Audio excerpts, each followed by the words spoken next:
Uyghur মুসলিমরা চীনের একটি নৃতাত্ত্বিক জাতিগত সংখ্যালঘু জনগোষ্ঠী। চীনের উত্তর পশ্চিমাঞ্চলীয় প্রদেশ শিনজিয়াংয়ে তাদের বাস। জাতিসংঘ সহ বিভিন্ন আন্তর্জাতিক মানবাধিকার সংস্থার অভিযোগ, চীনের কমিউনিস্ট সরকার অন্তত 10 লাখ উইঘুর মুসলিমকে বন্দি শিবিরে আটকে রেখে নির্যাতন করছে। উইঘুররা ছাড়াও শিনজিয়াংয়ে আরও কয়েকটি জাতিগত সংখ্যালঘু মুসলিম জনগোষ্ঠী রয়েছে, যেমন কাজাক, উজবেক, তাজিক, কিরগিজ এবং হুই। তবে উইঘুররাই সেখানকার সবচেয়ে বড় নৃতাত্ত্বিক জনগোষ্ঠী। উইঘুররা মূলত একটি মধ্য এশীয় তুর্কি ভাষী জনগোষ্ঠী। চীনের পার্শ্ববর্তী উজবেকিস্তান, কিরগিজিস্তান এবং কাজাখস্তানেও উইঘুর জনগোষ্ঠীর মানুষ রয়েছে। এমনকি সুদূর অস্ট্রেলিয়ায় প্রায় 5 থেকে 10 হাজার, যুক্তরাষ্ট্রে 8 হাজার এবং কানাডা ও রাশিয়ায় কয়েক হাজার উইঘুর মুসলিম বাস করেন। চীন উইঘুরদের স্বায়ত্ত শাসন এবং নিজেদের সরকার গঠনের সুযোগ দিলেও কঠোরভাবে নিয়ন্ত্রণ করে। সাম্প্রতিক বছরগুলোতে চীন সরকার এই অঞ্চল জুড়ে অত্যাধুনিক নজরদারি প্রযুক্তি স্থাপন করেছে এবং নিরাপত্তা বাহিনীর সংখ্যা ব্যাপকভাবে বাড়িয়েছে। এছাড়া ভোকেশনাল ট্রেনিং সেন্টারের নামে বন্দি শিবির বানিয়ে লাখ লাখ উইঘুর মুসলিমকে নির্যাতন করছে বলেও অভিযোগ উঠেছে। উইঘুর অঞ্চল জুড়ে শত শত বন্দি শিবির রয়েছে বলে ধারণা করা হয়। এসব বন্দি শিবিরে নির্যাতনে হাজার হাজার উইঘুর মুসলিমের মৃত্যু হয়েছে বলে অভিযোগ রয়েছে। আধুনিক উইঘুরদের দাবি, একটি স্বকীয় নৃতাত্ত্বিক জাতিগোষ্ঠী হিসেবে তাদের ইতিহাস প্রায় 4000 বছরের পুরনো। তবে 10ম শতকের আগে তারা ইসলাম ধর্ম গ্রহণ করেনি। 10ম শতক থেকে শুরু করে 16 শতকের মধ্যে উইঘুররা ইসলাম ধর্মে দীক্ষিত হয়। এর আগে তারা বৌদ্ধ, নেস্টোরীয় খ্রিস্টান, ম্যানিকিয়ান, শামানি এবং তেংরি ধর্মের অনুসারী ছিল। ইসলামী শাসনামলে তাদের বসবাসকৃত অঞ্চলটির নাম ছিল পূর্ব তুর্কিস্তান। ইসলামী শাসনামলে পুরো মধ্য এশিয়াকে বলা হতো তুর্কিস্তান, যা আবার 2 ভাগে বিভক্ত ছিল, পশ্চিম তুর্কিস্তান এবং পূর্ব তুর্কিস্তান। বর্তমান তুর্কমেনিস্তান, উজবেকিস্তান, তাজিকিস্তান, কিরগিজিস্তান এবং কাজাখস্তানের দক্ষিণাঞ্চল নিয়ে ছিল পশ্চিম তুর্কিস্তান, আর শিনজিয়াং অঞ্চলকে বলা হতো পূর্ব তুর্কিস্তান। আদিতে উইঘুররা মূলত মধ্য এশিয়া ও মঙ্গোলিয়ার বাসিন্দা ছিল। উইঘুর ভাষা আলতাইক ভাষার তুর্কি গোষ্ঠীর অন্তর্ভুক্ত ছিল এবং উইঘুররা মধ্য এশিয়ার প্রাচীনতম তুর্কি ভাষী জনগোষ্ঠীগুলোর একটি। খ্রিস্টীয় 3য় শতাব্দীর চীনা নথিতে প্রথম তাদের উল্লেখ পাওয়া যায়। তবে উইঘুররা 8ম শতাব্দীতে প্রথম ইতিহাসে প্রবেশ করে। 745 খ্রিস্টাব্দে উত্তর মধ্য মঙ্গোলিয়ার অর্হন নদীর তীরে একটি রাজ্য প্রতিষ্ঠা হয়েছিল। এটি ছিল উইঘুরদের প্রথম রাষ্ট্র ব্যবস্থা। উইঘুর সহ মধ্য এশিয়ার তুর্কি রাষ্ট্র ব্যবস্থাকে বলা হতো খানাত। উইঘুরদের প্রথম রাষ্ট্র বেশি দিন টেকেনি। 840 খ্রিস্টাব্দে চীনের তাং রাজবংশ এবং কিরগিজদের সম্মিলিত আক্রমণে তারা রাজ্যহারা হয়। এরপর তারা চীনের গানসু এবং শিনজিয়াং প্রদেশে গিয়ে বসতি স্থাপন করে এবং আলাদা 2টি রাজ্য স্থাপন করে। গানসু প্রদেশের উইঘুর রাজ্য প্রতিষ্ঠিত হয় 870 সালে, যা 1028 সাল পর্যন্ত টিকে ছিল। 1028 থেকে 1036 খ্রিস্টাব্দের মধ্যে চীনের তাঙ্গুত রাজ্য সেটি দখল করে নেয়। সেখানকার উইঘুররা কখনো ইসলাম ধর্ম গ্রহণ করেনি, তারা এখনও বৌদ্ধই রয়ে গেছে। উইঘুররা এদিকে আরেকটি রাজ্য স্থাপন করেছিল 1856 থেকে 866 সালের মধ্যে বর্তমান শিনজিয়াং প্রদেশের বেশবালিক এবং তুরপান অঞ্চলে। শিনজিয়াংয়ের উইঘুর রাজ্যটি টিকেছিল 1209 সাল পর্যন্ত। 1209 সালে তারা মঙ্গল সম্রাট চেঙ্গিস খানের বর্ষতা স্বীকার করে। এরপর 1335 সাল পর্যন্ত তারা মঙ্গল সাম্রাজ্যের একটি করদ রাজ্য হিসেবে টিকেছিল। তবে 14 শতকের শেষ দিকে চাগতাই মঙ্গলরা উইঘুরদের রাজত্ব কেড়ে নেয়। শিনজিয়াংয়ের বেশিরভাগ উইঘুর 15 শতক পর্যন্ত ইসলাম গ্রহণ করেনি। 15 শতকে পশ্চিম তারিমে অবস্থিত তুর্ক মঙ্গল মুসলিমদের উত্তরাধিকারী রাষ্ট্র ইয়ারকান্দ খানাত শিনজিয়াং দখল করে নিলে তারা ইসলাম গ্রহণ করতে শুরু করেছিল। আধুনিক উইঘুরদের দাবি, মধ্য এশিয়ার কারাখানিদ রাজ্য উইঘুরদের সঙ্গে সম্পর্কিত ছিল, তাই কারাখানিদ সালতানাতও উইঘুর ইতিহাসের অংশ। কার্লুক্স, চিগেলস, ইয়াগমাস এবং আরও কয়েকটি তুর্কি গোত্র মিলে 840 সালে কারাখানিদ রাজ্য প্রতিষ্ঠা করে। উইঘুরদের দাবি, ইয়াগমাস গোত্র ছিল উইঘুর বংশোদ্ভূত। 552 সালে মধ্য এশিয়ার 9টি তুর্কি গোত্র মিলে প্রথম তুর্কি খানাত বা রাজ্য প্রতিষ্ঠা করেছিল। সেই 9টি গোত্রের একটি ছিল উইঘুররা।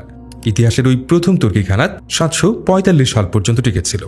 আধুনিক উইঘুরদের দাবি, ইয়াগমাসদের উৎপত্তি হয়েছে সেই প্রথম তুর্কি খানাতের উইঘুরদের মধ্য থেকেই। সেই হিসেবে কারাখানিদ রাজ্য উইঘুর ইতিহাসেরই অংশ। তবে অনেক ঐতিহাসিক এর সঙ্গে দ্বিমত পোষণ করেন। যাই হোক, 934 সালে কারাখানিদ সুলতান সাতুক বুগরা খান ইসলাম ধর্ম গ্রহণ করেন এবং সুলতান উপাধি ধারণ করেন। সেই থেকে শুরু। এরপর 960 সালে কারাখানিদরা গণহারে ইসলামে ধর্মান্তরিত হয়। কারাখানিদের প্রথম রাজধানী ছিল চু নদীর উপত্যকায় বালাসাগুন শহরে এবং পরে তারা শিনজিয়াংয়ের কাশগড়ে গিয়ে রাজধানী স্থাপন করে। কারাখানিদের সময়েই কাশগড়, বুখারা এবং সমরখন্দ শহরগুলো জ্ঞান বিজ্ঞান ও শিক্ষা সংস্কৃতি চর্চা এবং ব্যবসা বাণিজ্যের কেন্দ্র হিসেবে সমৃদ্ধি অর্জন করে। কারাখানিদ সালতানাত টিকেছিল 1213 সাল পর্যন্ত। শিনজিয়াংয়ের উইঘুর শাসকরা 1209 সালে মঙ্গল সাম্রাজ্যের দুর্ধর্ষ প্রতিষ্ঠাতা চেঙ্গিস খানের আনুগত্য স্বীকার করে। সেই সাথে 1760 সাল পর্যন্ত প্রায় 550 বছর উইঘুররা মঙ্গল শাসনাধীন ছিল। উইঘুররা শিক্ষা সংস্কৃতিতে উন্নত থাকায় মঙ্গল প্রশাসনে উঁচু স্থান পেয়েছিল। মঙ্গলদের সাথে বিরোধে না গিয়ে সহায়তার মাধ্যমে তারা নিজেদের টিকিয়ে রেখেছিল। 1759 সালে চীনের কিং রাজবংশ মঙ্গলদের কাছ থেকে উইঘুরিস্তান দখল করে নিলে উইঘুররা প্রথমবারের মতো কোনো চীনা রাজার শাসনাধীনে আসে। সে সময় অঞ্চলটির নামকরণ করা হয় শিনজিয়াং। প্রায় 105 বছর ধরে শিনজিয়াংয়ের উইঘুররা নীরবেই চীনা কিং রাজবংশের শাসন মেনে নেয়। কিন্তু 1864 সালে অন্যান্য তুর্কি জাতিগোষ্ঠীগুলোকে সাথে নিয়ে উইঘুররা চীনা শাসনের বিরুদ্ধে বিদ্রোহ করে। তবে তারা বেশি দিন স্বাধীন থাকতে পারেনি। 1877 সালে পুনরায় কিং রাজবংশ শিনজিয়াং দখল করে নেয়। 1921 সালে উজবেকিস্তানের রাজধানী তাশখান্দে তুর্কি নেতাদের এক সম্মেলনে সোভিয়েত রাশিয়ার প্রতিনিধিরা উইঘুর নেতাদের সঙ্গে একটি বৈঠক করেন। ওই বৈঠকের পর উইঘুরের কমিউনিস্ট মতাদর্শ ভিত্তিক জাতীয়তাবাদী সংগঠন বিপ্লবী উইঘুর ইউনিয়ন গঠিত হয়। সংগঠনটি কাশগড় এবং আশপাশের শহরগুলোতে 1926 সাল পর্যন্ত সক্রিয় ছিল। 1926 সালে সোভিয়েত রাশিয়া চীন সরকারের সঙ্গে সম্পর্ক স্থাপন এবং বাণিজ্য চুক্তি করলে সংগঠনটি ভেঙে যায়। তবে 1920 সালের মধ্যেই উইঘুরদের মধ্যে আধুনিক জাতীয়তাবাদী ধ্যান ধারণা প্রবল হয়ে উঠেছিল। উইঘুর জাতীয়তাবাদ চীনা জাতীয়তাবাদী শাসনের জন্য বড় চ্যালেঞ্জ হয়ে দাঁড়ায়। উইঘুরের স্বাধীনতাকামীরা কিং রাজবংশ এবং পরবর্তী চীনের জাতীয়তাবাদী কৌমিন্টাং শাসনের বিরুদ্ধে বেশ কয়েকবার বিদ্রোহ করেছিল।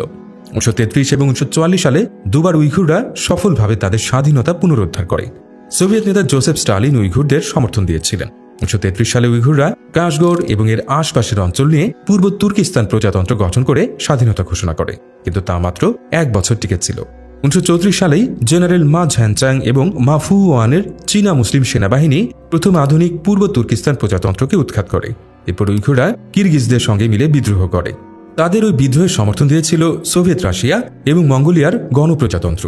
দ্বিতীয় পূর্ব তুর্কিস্তান প্রজাতন্ত্র 1944 থেকে 1949 সাল পর্যন্ত টিকেছিল, যা এখন উত্তর শিনজিয়াংয়ের একটি স্বায়ত্তশাসিত অঞ্চল।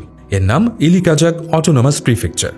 1949 সালে চীনের জাতীয়তাবাদীরা কমিউনিস্টদের সঙ্গে গৃহযুদ্ধে হেরে যাওয়ার পর চীনা বিপ্লবের নেতা মাও সেতুং দ্বিতীয় পূর্ব তুর্কিস্তান প্রজাতন্ত্রের নেতাদেরকে চীনের সঙ্গে যোগ দেওয়ার আহ্বান জানান, কিন্তু তারা রাজি হননি।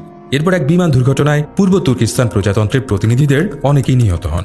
জীবিত নেতা সাইফুদ্দিন আজিজি চীনা কমিউনিস্ট পার্টিতে যোগদান করেন এবং চীনের প্রতি আনুগত্য প্রকাশ করেন। এর পরপরই চীন সেনাবাহিনী পাঠিয়ে পূর্ব তুর্কিস্তানে নিয়ন্ত্রণ নেয়।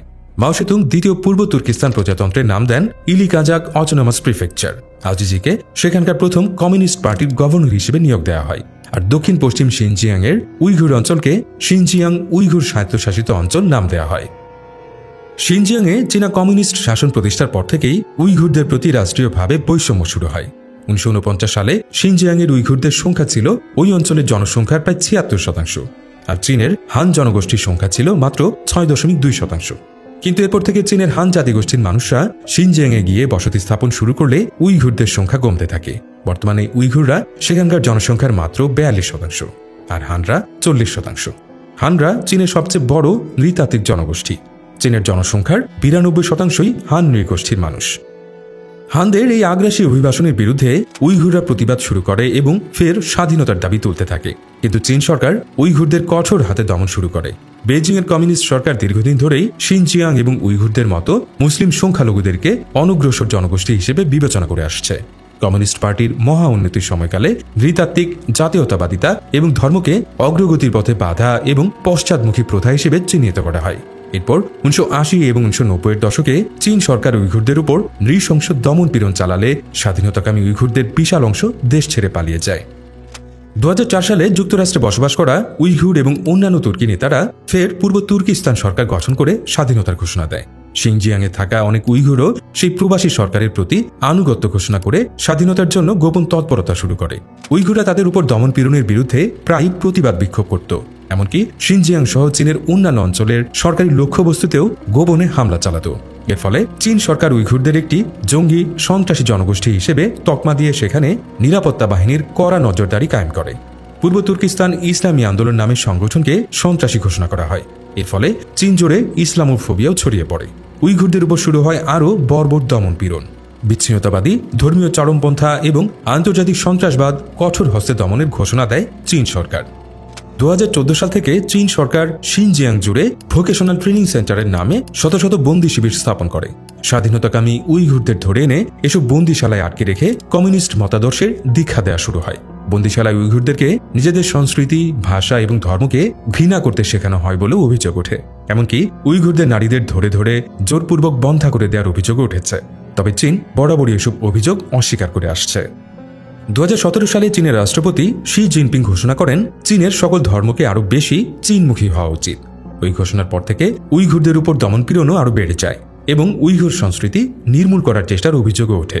যুক্তরাষ্ট্র, যুক্তরাজ্য, কানাডা এবং নেদারল্যান্ডস শিনজিয়াংয়ে চীনের বিরুদ্ধে গণহত্যার অভিযোগ এনেছে। তাদের অভিযোগ চীন একটি স্বতন্ত্র জাতীয়, নৃতাত্ত্বিক এবং ধর্মীয় গোষ্ঠীকে নিশ্চিহ্ন করে দিতে চাইছে, যা আন্তর্জাতিক কনভেনশন অনুযায়ী গর্হিত অপরাধ এবং গণহত্যার শামিল। বর্তমানে শিনজিয়াংয়ের পুরো উইঘুর অঞ্চলই কার্যত একটি বন্দী শিবিরে পরিণত হয়েছে। রাস্তার মোড়ে মোড়ে পুলিশ, চেকপয়েন্ট এবং ক্যামেরা বসানো হয়েছে। ক্যামেরায় গাড়ির নম্বর প্লেট থেকে শুরু করে প্রতিটি মানুষের মুখ পর্যন্ত সবকিছু স্ক্যান করা হয়। হিউম্যান রাইটস ওয়াচের তথ্য মতে পুলিশ একটি মোবাইল অ্যাপ ব্যবহার করে মানুষের আচার আচরণও নিরীক্ষণ করছে, যেমন তার কতটা বিদ্যুৎ ব্যবহার করছে এবং কত ঘন ঘন তারা তাদের বাড়ির সামনের দরজা ব্যবহার করছে। জাতিসংঘের মানবাধিকার কার্যালয় 2022 সালে শিনজিয়াংয়ের বন্দিশালা থেকে ফিরে আসা 26 জন উইঘুর ব্যক্তির সাক্ষাৎকারের ভিত্তিতে তৈরি করা একটি রিপোর্টে দাবি করেছে বন্দিশালাগুলোতে নির্যাতন এবং নানা ধরনের নিষ্ঠুর, অমানবিক এবং অবমাননাকর আচরণের প্রমাণ পাওয়া গেছে। জাতিসংঘের প্রতিবেদন আন্তর্জাতিক সাংবাদিক, গবেষক এবং অধিকার সংস্থাগুলোর আগের অনুসন্ধানগুলোকেও নিশ্চিত করেছে।